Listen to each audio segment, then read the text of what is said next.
Hey guys, how y'all doing out there? Time for another tutorial from Pinnacle Studio Pro. Today we're doing a review of Pinnacle Studio 16 Ultimate. That's the version I bought, so that's the dang version I'm doing a review on. If you got the regular version or you got Plus, you're still in luck because there's going to be some things you can learn from this. I'm going to be telling you the differences between Pinnacle Studio 14 and 15 and Pinnacle Studio 16. Also, you know, everybody knows that Pinnacle Studio 16 was based off of Avid Studio. So I'll be telling you about the new things in here that aren't in Avid Studio. So all y'all have been asking me about whether or not this is a great software for you to pick up. Should you just wait? The answers are all inside this review. Let's get into it. Alright guys, here we are in Pinnacle Studio 16. First up, I want to let you know that this program has sped up a lot. It's got NVIDIA CUDA hardware acceleration. It's a 32-bit program, but it has 64-bit optimization, so it can use all that 64-bit jazz to speed up and hook up your videos and make everything go faster. And it's got Intel QuickSync. I'm going to go through these tabs at the top, explain everything as I go through them. First, we got the Import tab. Now, you know you can import things from devices that are connected to your computer, like my webcam, DVD from your computer, from the cloud now. So that's new. Go ahead and import things from the cloud, whether it's on Box or some other program or vendor that you use. You can scan for assets on your computer to import. You can, of course, do stop motion, and you can get snapshots.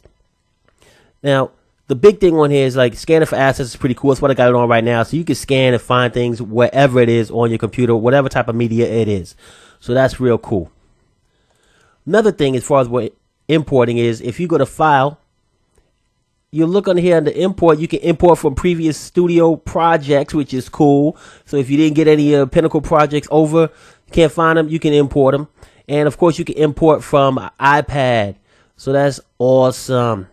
Also, you got the quick import feature where you can go ahead and, you know, just import something from a specific media piece that you know where it's at or whatever.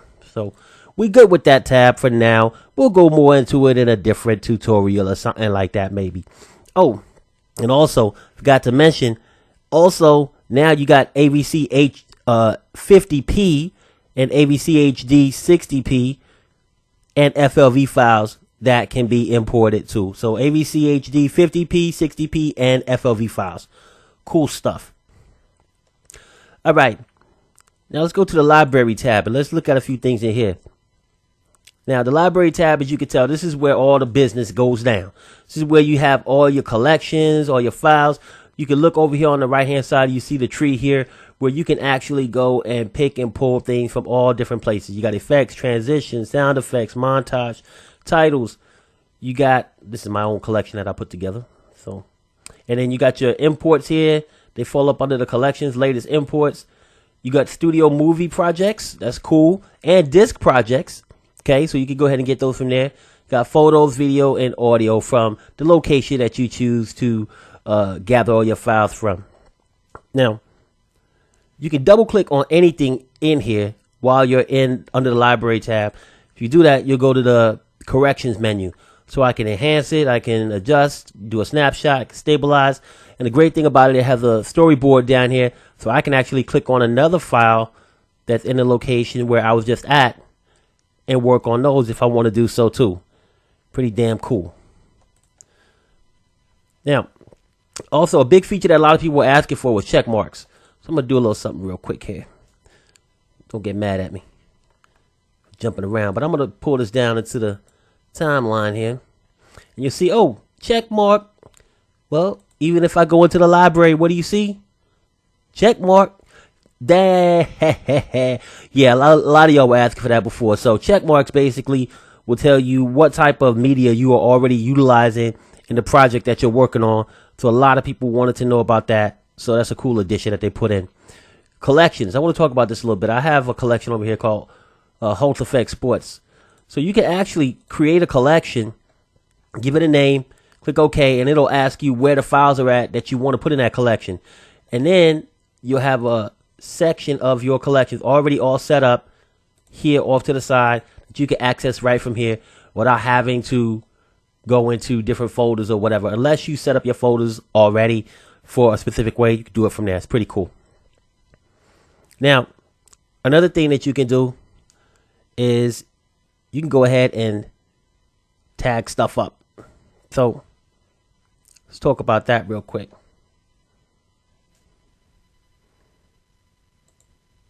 If you click on this little button here, it says display information. Well, you can actually manage your tags that you set up, which is a really cool thing that you could be able to do, because you can give things names. You can change the name of a file. You can do all kind of good things. You can rate it here, give it a certain amount of stars, and you can add a tag. And you can also click on this to go ahead and add a tag to it. So if you add tags or add ratings, it helps you be able to search for things. You can search it here for how many stars or what the name of the tag is, and you can just pull up those things. So it's a pretty cool way to go ahead and be able to find stuff really quick on here. Let's get out of here. Now, besides that, you also have here the scenes view. So if you are in a library where you have like videos or whatever, you can do a scene view and you can see the scenes if you want to. You can do that. If not, you can go ahead back to the regular view that you have it on. Also down here, you got the thumbnail view. You can include all the things you want to include in the thumbnail view. You got a detail view. If you click on that, it's just going to give you the list of details of all of the files. So that's a pretty cool way to go ahead and look at stuff as well, if you want to look at it that way. All right, so you know that you got all this great stuff over here off to the left. You got all this great stuff under the library tab. It's a great way to manage all of your media and be able to, see everything all in one place. If I wanted to, I could just click on this little tag, little option here, and now I've got all the media, and I can scroll down forever and forever through all of my media and see it all here in the library if I wish to do so. Alrighty then, let's move on. Next, we got the movie tab. Now, under the movie tab, I want you to know something. Different versions of Pinnacle Studio are going to have different amount of timeline tracks. I have Ultimate. I have Pinnacle Studio Ultimate, so I have unlimited timeline tracks. Now, Pinnacle Studio, the basic one, has 6, and I think the Pinnacle Studio Plus has 24 tracks. So just keep that in mind. So maybe it'll help you make a decision on which one of these versions you want to get. All right. Now, first thing you want to know is that on anything that's in the view here of your media, you can go ahead and right click on any one of these. Set it down into the timeline wherever the playhead is at.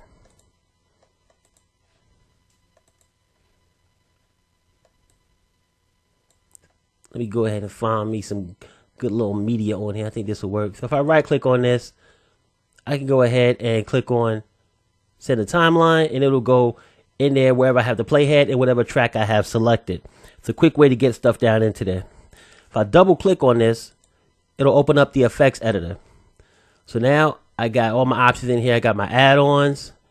I got my Boris Graffiti, my ProDad Hieroglyph. I got the Red Giant Filmmaker, Red Giant Motion Graphics. So these are a different breakdown of the different tools.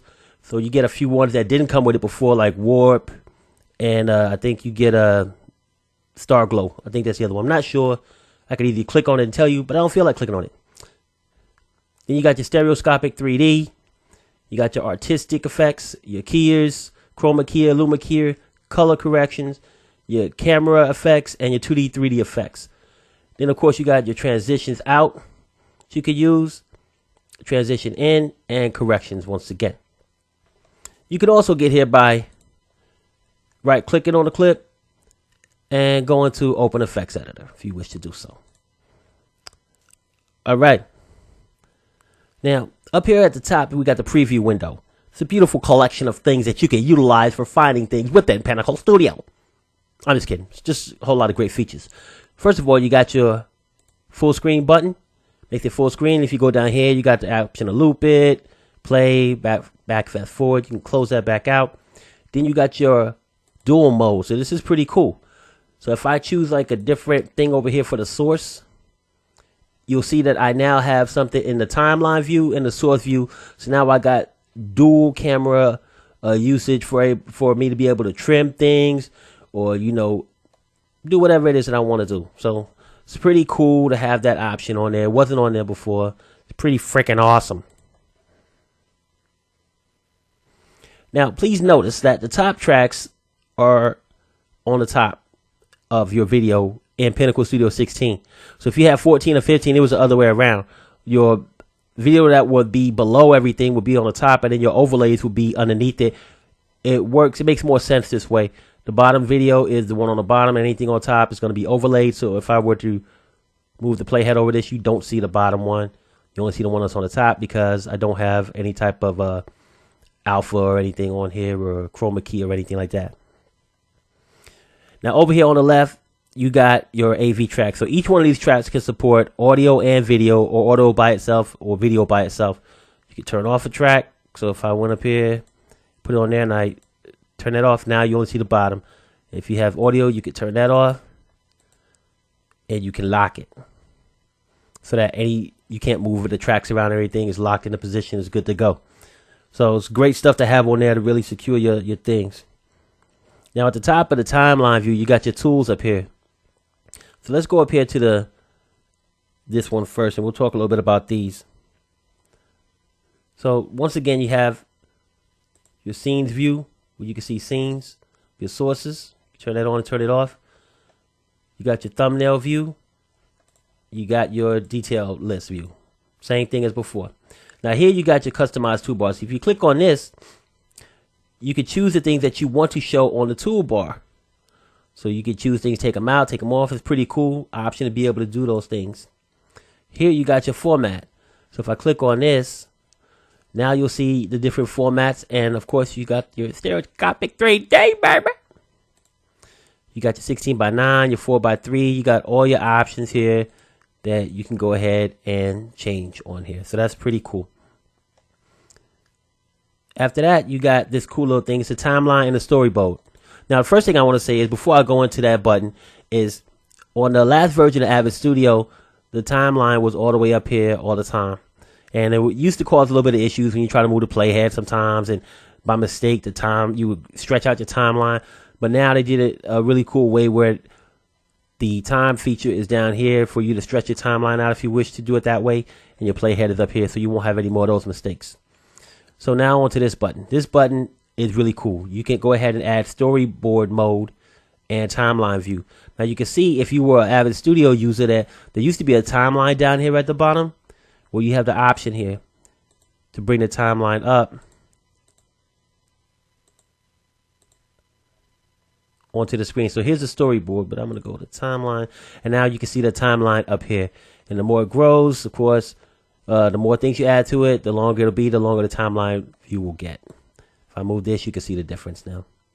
And you also have storyboard, which is cool because now you got your storyboard up here of your scenes or your clips. So that's really awesome that they had that now. So you can see the different things in your movie. So that's pretty cool. You can turn it off if you don't want it on at all. All you got to do to turn it off is just click back on the button again, and it's gone. Now the next button is the audio mixer. So if you click on this, you're going to open up the cool audio mixers. So you got your master volume. You got your, none of these have audio on them, so you're not going to have anything on here. You got your fade, and then you got your area for your, you want the sound to come from. If you had a, I don't know how to say, can't remember what the words are. They're not coming off my tongue correctly. But you can go ahead and change the way the sound emanates out from your speakers or whatever. I guess if you have stereo or whatever sound, there you go. Good enough for me anyway. If you don't like it, so what? Next button is Score Fitter. If you click on this, you got the Score Fitter. I haven't installed it yet, so you're going to see it's going to try to install it and everything. Blah, blah, blah. But you got all your tunes and stuff that come with Score Fitter. You got all the cool stuff that you can go ahead and put into your movie, and they are all royalty free. Cool stuff. And of course, you could buy more tunes and stuff to add to it. Then, of course, you got your good old fashioned title button. I don't know how that works. I'll click on that. It's going to put a title where the playhead is on the active track, which will be this one. And then I can go ahead and add my title in if I wanted to. And it would be good to go. And it will add it to your timeline. Then you also have your voiceover button here. Do any voiceovers that you want to do. You got your splitting clips. You got your delete. And you got the snapshot button. Before you could only do snapshots in the corrections, but now they went ahead and added it right to the tool on the timeline. That's just cool. A lot of people ask for that. And then you got your timeline markers. And then here you got your trim mode. So if you want to go ahead and do some trimming, you can click on that. It's pretty cool. One of the things is that it opens it up right here and it puts the trimmer where it is. If I want to, trim it over to the left or to the right, I can do that from right here. Really cool way to do trimming because you can see exactly where it's going to come in and go out. That's really awesome. I like that a lot. Then you got your dynamic transitions. You want to drag a transition down and be able to drag it to the position you want or not. You can turn that on. Got your magnets. Of course, makes it easier for these things to stick together. Volume keyframing. Instead of doing your fades or whatever from the audio mixer, you can use this to have the little rubber bands that people are used to, the little dots where the audio is to move it up, around, down. Audio scrub basically makes it where whatever you do with your sound, if you play something forward fast or backward fast, your audio will sound fast or sound slow, whatever you're doing, however you move in the playhead. Then you got your smart editing button, which helps you out with your editing. Whoo-wee, that was a lot. But damn, we threw it that. I'm so happy we threw it that. I'm glad we threw it this tab. Next tab is disk. So do I want to create a disk project? Nope, don't want to, but I still want to show you the disk tab. But if you were actually making a disk, you might click yes on that part if you wanted to. So the disk tab, basically you get all of your fantastic disk menus. Thank you. And submenus. Damn, that was hard to say. Menus and submenus. That is hard to say, y'all. Y'all just don't understand how hard that is to say. So you get all your menus and submenus. Now you can just drag them down into this area here. And when you do, then it'll try to say, okay, so where do you want this menu to go? You can just drag these things to the different clips on your timeline, or you can let it set it up. And I've done a tutorial on this before. You can watch it and you can see how all this is done. Not really much to talk about, but it's a lot of great menus and submenus on here that you can use that come with it. Comes with a bunch of them. All right.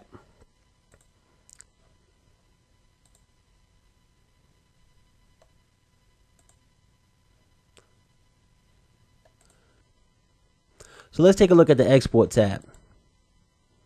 Now under the export tab, you have a lot of different options. This is very customizable. They did a great job setting this up.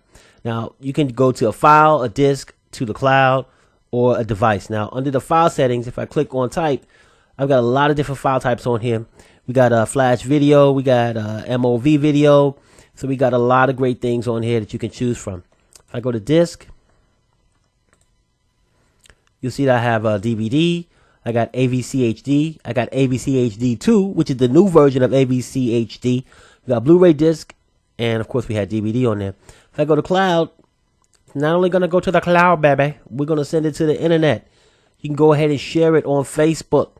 You can go directly to Vimeo and also straight up to YouTube. And YouTube 3D videos also, baby. So that's cool. And then under device, we got different device types. We got Apple TV. We got Xbox, Nintendo Wii, PS3, and PSP. So a lot of different options for exporting and sharing. Okay. Also, you can do AVC HD 3D. You can do a 3D disc. Like I said, you got YouTube 3D. You got a S3D depth control for your 3D videos. And a lot of great things that you got going on. So that's all I'm going over with today, people. The Pinnacle Studio 16 review. All right, guys, you saw the review, and I gave you a lot of good info, but now I need some info from you. I need to know which one of the features you think are best. Which one of the new features do you think is on point? And I need to know, do you think that this is a version that you'll be picking up, or are you just going to stick with your old version of Pinnacle Studio or your old version of Atlas Studio?